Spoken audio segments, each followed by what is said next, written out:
E aí, galera, vamos abordar agora sobre a parte de infecção relacionada à assistência à saúde. Então, todas as medidas gerais de controle de infecção relacionadas à infecção do trato urinário, à infecção do trato respiratório, à infecção do sítio cirúrgico e à infecção de corrente sanguínea. Então, neste conteúdo de infecção relacionada à assistência à saúde, que foi um manual de 2017, nós vamos abordar 4 módulos diferentes, ok? Nesses 4 módulos, a gente vai abordar esses 4 assuntos aqui que eu acabei de falar, tá certo? Vamos lá.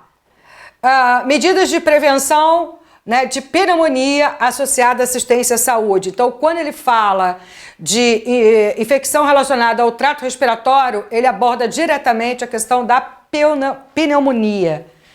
Tá? Então, vamos lá falar um pouquinho sobre isso. Primeira parte epidemiológica, né? Bom, nos Estados Unidos, de 5 a 10 episódios de pneumonia, 1.000 vem das admissões que acontecem, tá? Então, de 1.000 admissões, 5 a 10 podem levar à pneumonia. Então, a pneumonia, ela corresponde a 15% das infecções relacionadas à assistência à saúde e altíssimo é o número dentro das UTIs. 25% das infecções dentro de uma UTI está relacionada ao trato respiratório, muito relacionada à intubação. Tá, gente? A prótese ventilatória, ao uso do respirador, tá? E a mortalidade, aproximadamente 33% dos pacientes com pneumonia, né, associada à infecção, né? E morrem em decorrência direto, né? A pneumonia associada à ventilação, o PAV, que é pneumonia associada à ventilação, né, morrem em decorrência direto dessa assistência. Então, a intubação e a ventilação, quanto mais tempo eu tenho esse paciente ventilando no respirador, mais tempo, mais condição eu tenho de ter pneumonia, tá? No Brasil, eu tenho dados ainda imprecisos sobre isso. Eu não tenho uma epidemiologia muito acertada em relação aos pacientes que têm aos pacientes que morrem ou têm pneumonia, principalmente dentro das UTIs. Bom, a gente tem aí na patogênese da pneumonia associada à ventilação uma interação entre o hospedeiro, patógeno e variáveis epidemiológicas, que a gente vai ver nesse quadrinho aqui adiante, tá? Bom, pessoal, em relação à patologia da pneumonia relacionada à assistência à saúde, a gente vai ver quais são os fatores que levam à pneumonia associada à ventilação. Então, primeiro, fatores relacionados ao paciente. Esse paciente pode estar colonizado no trato respiratório digestivo, né? O uso de antimicrobiano e outras medicações, né? Procedimento cirúrgico, já que todo procedimento cirúrgico com anestesia geral, o paciente é intubado, né? E a gente sabe também que a anestesia, ela leva à diminuição de linfócitos T e B, né? Dá uma certa diminuição aí nos linfócitos. A quantidade de dispositivos invasivos, isso ajuda também na colonização do trato digestivo. A contaminação de equipamentos de terapia respiratória e anestesia, equipamentos que não são bem esterilizados ou não são bem desinfetados, podem levar tudo isso à colonização do trato digestivo respiratório. Consequentemente, você pode ter uma aspiração dessa secreção colonizada, né? Você pode também ter biofilme em sondas, tanto nasogástrica, nasointeral e tubo endotraqueal, que ajuda, né, a levar o micro-organismo para o aparelho respiratório. A colonização traqueal, né, a virulência e número de micro-organismos aumentados, né, não só devido a todos esses segmentos, mas também a formação de biofilme em sonda. As defesas comprometidas, tanto a mecânica celular e a humoral.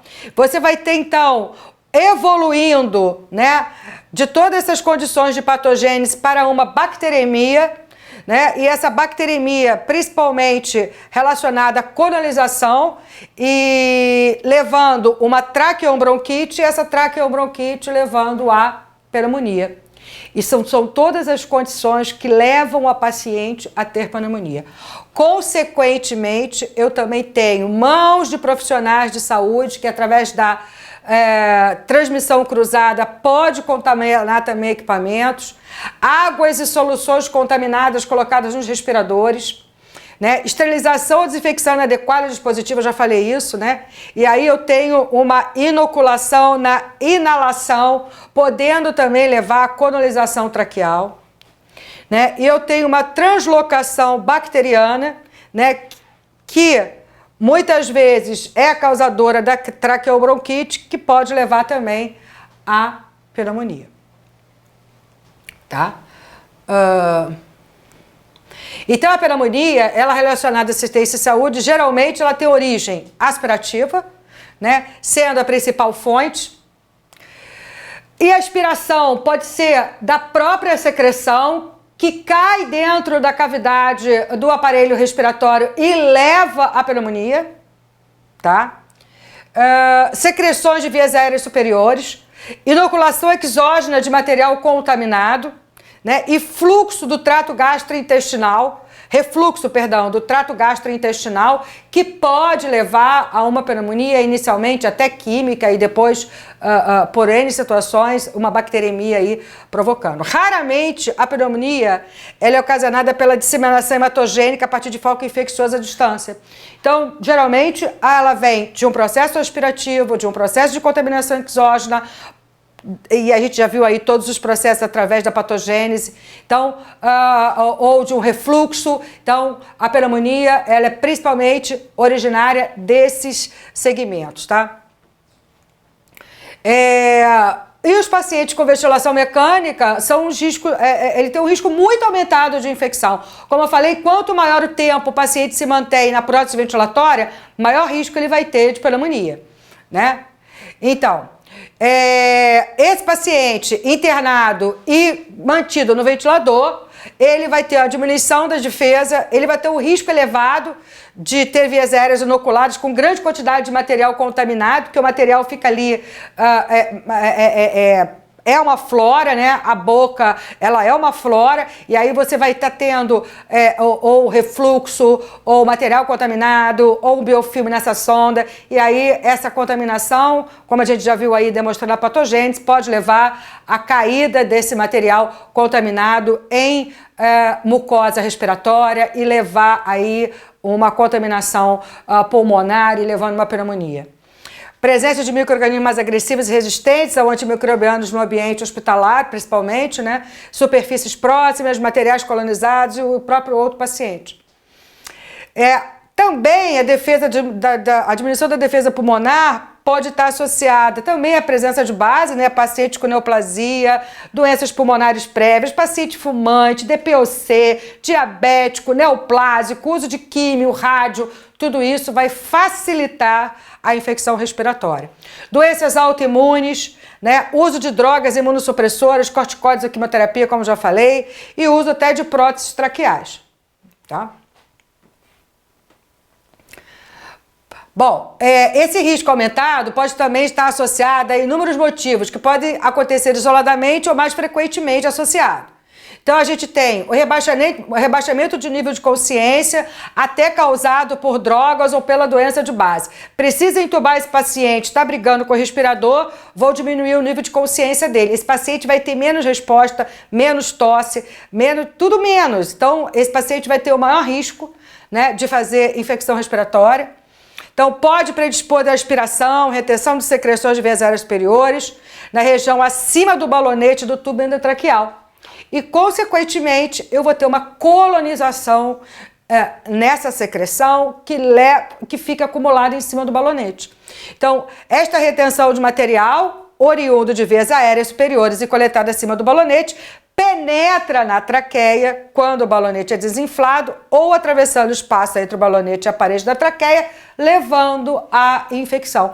Então, aquela secreção que fica em cima do balonete, quando desinsuflado ou manipulado, pode fazer escorrer, e aí é um meio de cultura ali de secreção que você pode estar levando para a árvore brônquica e respiratória, tá? Levando esse paciente a maior risco de infecção. A inoculação de material contaminado, né, na traqueia por meio de nebulização, inalações ou aspirações traqueais, técnica mal feita, desinfecção mal feita, pode levar também, né, realizadas com material contaminado, pode levar esse paciente à infecção respiratória. Né? Paciente com ventilação mecânica e a umidificação com água aquecida, né? Essa água aqui, ela pode ter um acúmulo nessas traqueias, e esse acúmulo de água condensada vindo da própria umidificação aquecida dessa água aqui do paciente pode levar a acúmulo de contaminação nessa água que fica depositada aqui na traqueia, e a água acumulada, contaminada pelo contato com o circuito do ventilador, por meio de manipulação descuidada, penetrar na traqueia do paciente. Então a gente está vendo aqui, ó, aqui tem uma setinha vermelha, aqui o que é o certo, né? O paciente aqui entubado e não manter o reto, o tubo aqui da traqueia, para que não haja acumulação de água no circuito, e aqui já o paciente entubado, a água toda acumulada aqui no circuito, fazendo acúmulo de micro-organismo. E você pode levantar levantar aquela traqueia e escorrer a água toda contaminada para o paciente. Então, os pacientes com ventilação mecânica e a umidificação com água aquecida pode ser um risco para infecção respiratória, tá? Outro risco aumentado são pacientes idosos com doenças neurológicas ou musculares, né? Porque ele tem uma alteração do padrão normal de deglutição que predispõe à aspiração. Então, qualquer aguinha que bebe engasga, o alimento engasga. Então, tudo isso pode levar não só pode levar a broncoaspiração, e essa broncoaspiração levar a uma pneumonia. Quais são os fatores de risco para a pneumonia associada à assistência à saúde? A colonização da orofaringe, estômago, por micro-organismo.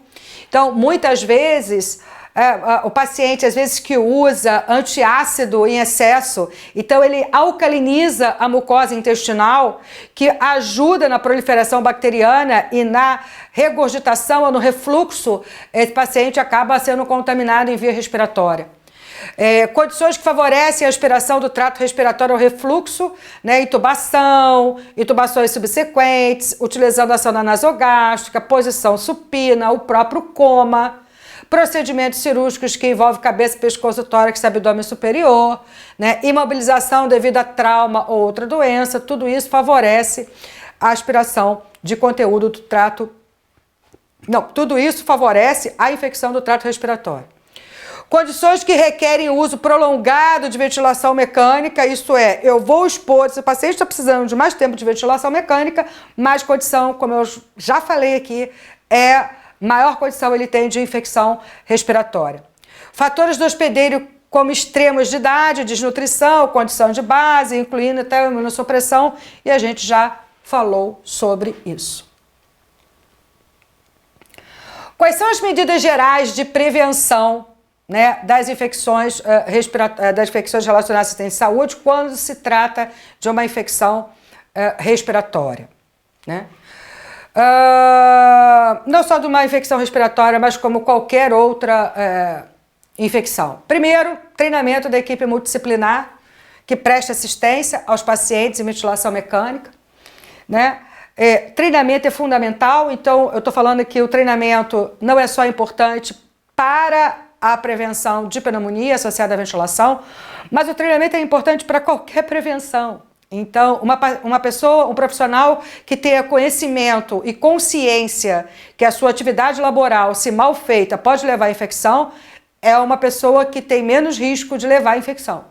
Então, como eu estou te falando, de uma maneira geral. E também na questão da prevenção de infecção associada à assistência ventilatória. Tá? Então, o treinamento da equipe é importantíssimo, né? Tem impacto direto na redução das taxas de pneumonia associada à ventilação, e deve ser uma estratégia multimodal, né? Fundamental manter uma rotina de visitas multidisciplinar com a participação de profissionais envolvidos diretamente na assistência ao paciente internado, seja na UTI, como médico, do enfermeiro, da comissão de controle de infecção hospitalar. Então é importante que se avalie essa condição de infecção do trato respiratório desse paciente por equipe multidisciplinar. Higienização das mãos tem que fazer parte de toda a campanha educativa. É fundamental, né, para que não haja uma transmissão aí cruzada ou uma colonização desse paciente. E quais são as medidas específicas? A gente viu ali as medidas gerais e agora a gente vai ver as medidas específicas. Bom, manter o paciente em decúbito elevado de 30 a 45 graus. Tá? É super importante que esse paciente mantenha essa elevação aqui, como a gente está mostrando, o paciente entubado mantenha uma certa elevação. Por quê? Né? Primeiro que vai favorecer também a ventilação espontânea, isso é bom, né? Manter ele um pouco mais elevado. A utilização de beta-bloqueadores de receptores de histamina para a prevenção de úlcera gástrica altera o pH do suco gástrico. Então, quando eu altero, o que é que faz matar os bichinhos no estômago? O pH ácido de 1 a 2. Então, se você faz uso de alguma substância, seja qual for, que muda o pH na mucosa estomacal, com certeza você vai mudar também a configuração de bichinho ali. Então, se é o pH de 1 a 2 ácido, que mantém esse meio com menos micro-organismo, ou quase zero, porque a acidez mata os micro-organismos, se você mantém o antiácido ali, você vai elevar esse pH. Se você elevar esse pH, você não vai ser capaz de matar todas as bactérias e micro-organismos ali. Conclusão, você vai ter uma colonização na mucosa estomacal. Com certeza, e no momento de refluxo ou até de colonização ascendente, eu posso favorecer a uma colonização da traqueia e uma descida aí dessa secreção para o trato respiratório, levando à infecção.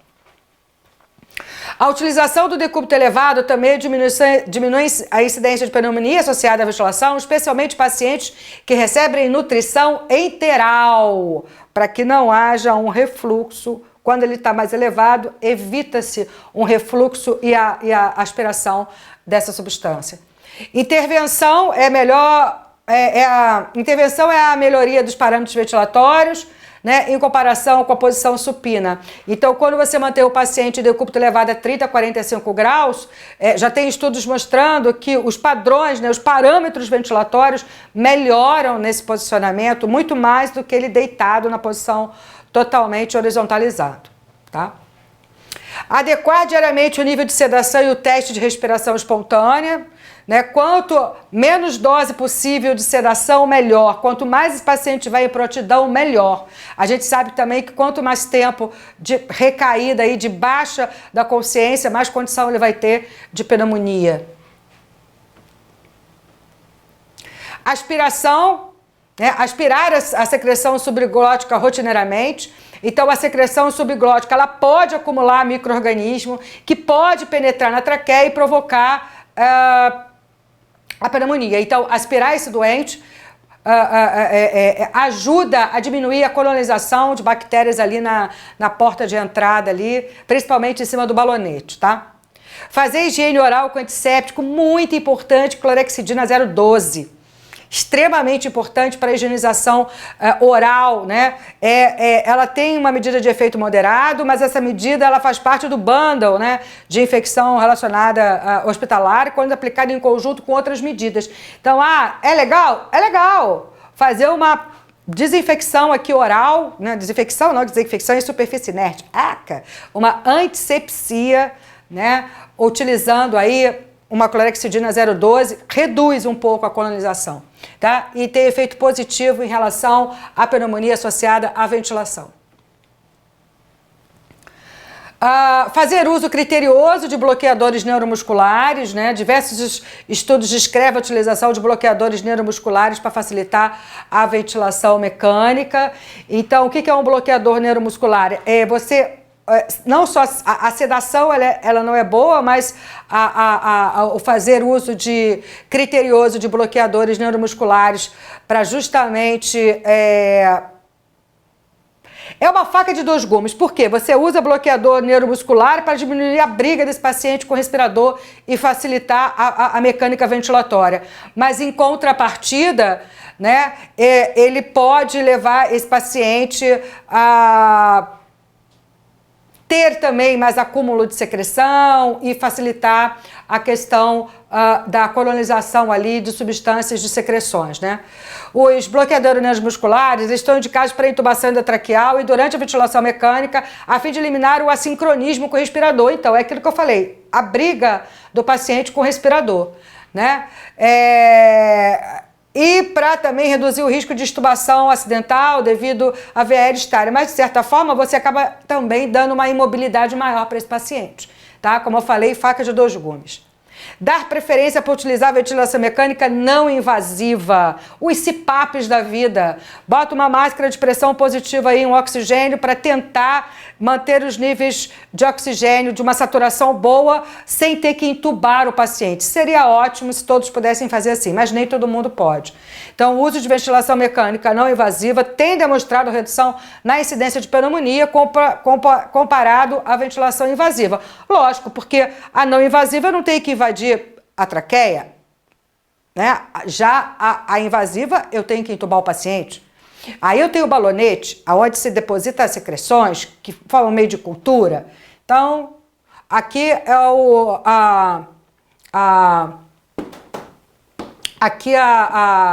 o caso de um paciente com pressão não invasiva, tá? Cuidados com o circuito do ventilador, a troca do circuito respiratório deve ser realizada, né? Apenas se o mesmo estiver visivelmente sujo com mau funcionamento, portanto, não é recomendado a troca rotineira desses dispositivos. Por quê? Porque você está fazendo uma porta de entrada, né? O circuito tem que ser fechado. Se você abre esse circuito, você está dando oportunidade de penetração de micro-organismos. Não há recomendações específicas em relação ao tempo que o circuito pode ficar montado, né, aguardando a internação do paciente. Era muito comum a gente montar um respirador e deixar o respirador montadinho lá, ad eterno, até o doente chegar. Tá? Hoje a gente não tem ainda o tempo que esse respirador pode ficar montado até a chegada do paciente. Indicação e cuidados com os umidificadores. Umidificadores, eles acabam favorecendo a umidade, né? A água geralmente também é quentinha e isso favorece a quê? Contaminação.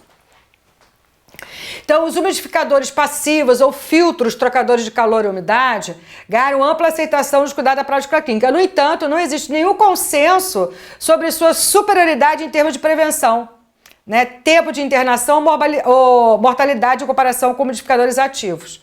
Deve-se utilizar fluido estéreo para nebulização sempre. Substituir o sistema de umidificação com animal funcionamento visivelmente contaminado e recomenda-se a troca dos umidificadores passivos a partir de 48 horas, podendo ser utilizado no máximo por 7 dias. Outra coisa que se utiliza também são os filtros, tá? Muitas vezes indicado para evitar a entrada de bactéria aí nos tubos. Indicação e cuidados com o sistema de aspiração. Bom, não existe a diferença na incidência de pneumonia associada à ventilação mecânica quando comparado ao sistema de sucção aberto ou fechado. Pasme. É verdade. Então, muitas vezes a gente achava, porque o sistema de aspiração, tudo bem, o sistema de aspiração aberto dá mais trabalho de aspirar do que o sistema de aspiração fechado, que na verdade é o traquequer, né? Esse aqui, ó.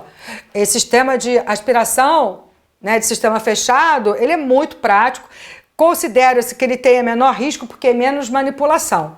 Mas a gente ainda não tem uma grande incidência quando comparado o sistema aberto com o sistema fechado, tá?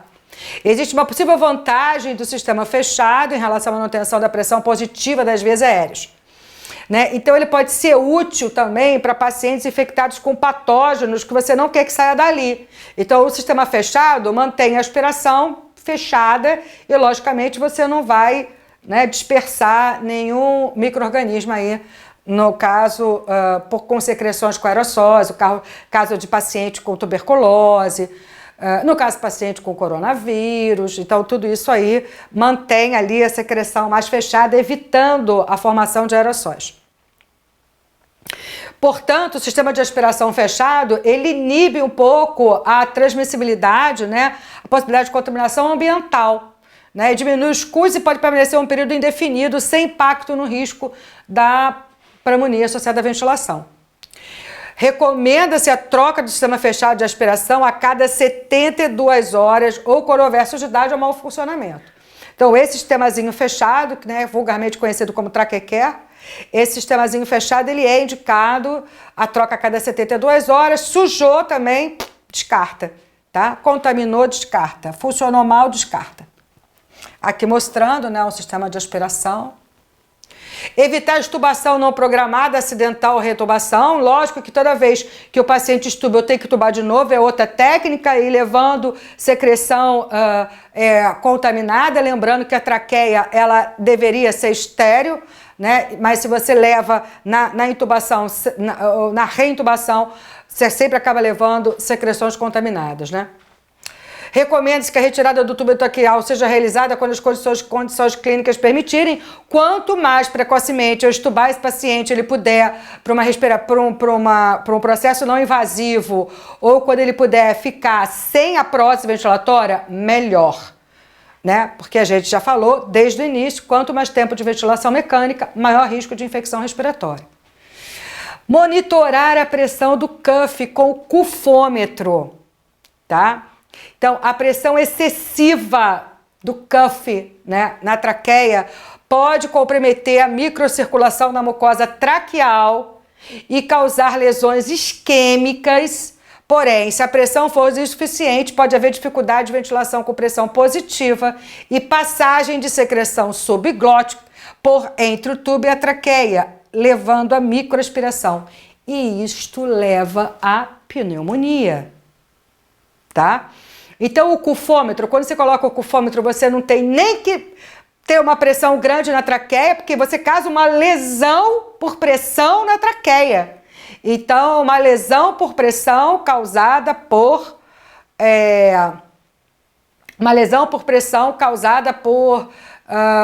dispositivo médico, tá? Mesmo que seja na traqueia. E eu também posso ter não ter uma boa insuflação, e aí eu posso escorrer secreção que pode ir contaminada, provocando pneumonia. Então, nem tanto, nem tão pouco. Recomenda-se, portanto, que o cuff permaneça entre 18 a 22 milímetros de mercúrio ou de 25 a 30 centímetros de água quando utilizado o medidor de cuff, que é o cufômetro, que a gente chama, né? E evitar pressões no balonete maiores que 22 milímetros ou de que 30 centímetros de água.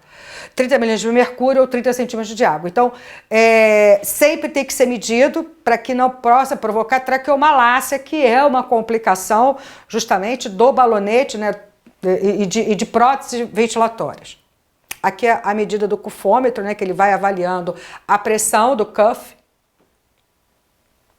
Dar preferência à intubação orotraqueal, porque a intubação nasotraqueal aumenta o risco, né, de sinusite, que pode, consequentemente, aumentar o risco de pneumonia associada à ventilação. Portanto, recomenda-se intubação oro em vez de naso. Cuidados com inaladores e nebulizadores, né? Está muito relacionado à manipulação, a dispositivo de água utilizada, né? A desinfecção mal feita. Não há recomendação específica na literatura sobre rotina para a troca desses dispositivos. Baseado na experiência de instituições de saúde, recomenda-se a troca a cada 24 horas. Né? Então, o nebulizador, ele não tem que ficar ad eterno, envolto no saquinho, preso lá no leito do paciente, não. A cada 24 horas, eu preciso trocar as máscaras de nebulização, os nebulizadores, limpá-los e desinfetá-los. Tá? Principalmente com desinfetante de nível intermediário. E aí a gente vai ver isso em outra aula. Tá? Sonda interal na posição gástrica ou pilórica. Então, o refluxo gastroesofágico pode contribuir para a aspiração de conteúdo colonizado para vias aéreas inferiores e, consequentemente, o aumento de risco de pneumonia. Tá? Então, evitar aí o refluxo gastroesofágico nesse paciente. Processamento de produto para assistência respiratória. Então, muitos dos produtos da assistência respiratória podem ser classificados como críticos e, se classificados como críticos, têm que ser esterilizados. Se classificados como semicríticos, têm que ser desinfetados. E todos eles têm que ser submetidos previamente a uma limpeza rigorosa, mesmo os que vão para a esterilização e principalmente os que vão para a desinfecção. Aliás, para todos, tá? E quais são as condições associadas à redução do tempo de ventilação mecânica que indiretamente previne a pneumonia? Manejo para diminuir o tempo de ventilação mecânica, já cansamos de falar isso, vamos tentar manter ele menos tempo no ventilador. Né? Estratégia protetora de ventilação mecânica, eles devem ser ventilados utilizando uma estratégia ventilatória protetora, né? Que seria um VC de 6 ml por quilo peso, predito pela estatura, visando manter a PCO2 entre 35 a 45 milímetros de mercúrio, associada a níveis de PIP suficiente para garantir uma adequada troca gasosa. Tá? Então, essa é uma estratégia protetora de ventilação mecânica. Mobilidade precoce é uma outra condição associada à redução de tempo de ventilação mecânica, que seria a mobilização precoce de pacientes internados nessa unidade, pode exercer efeitos benéficos sobre a recuperação da atividade funcional, como consequente redução do tempo de permanência, tá? Permanência e custos. Quais são as medidas sem evidência ou não recomendadas para a prevenção?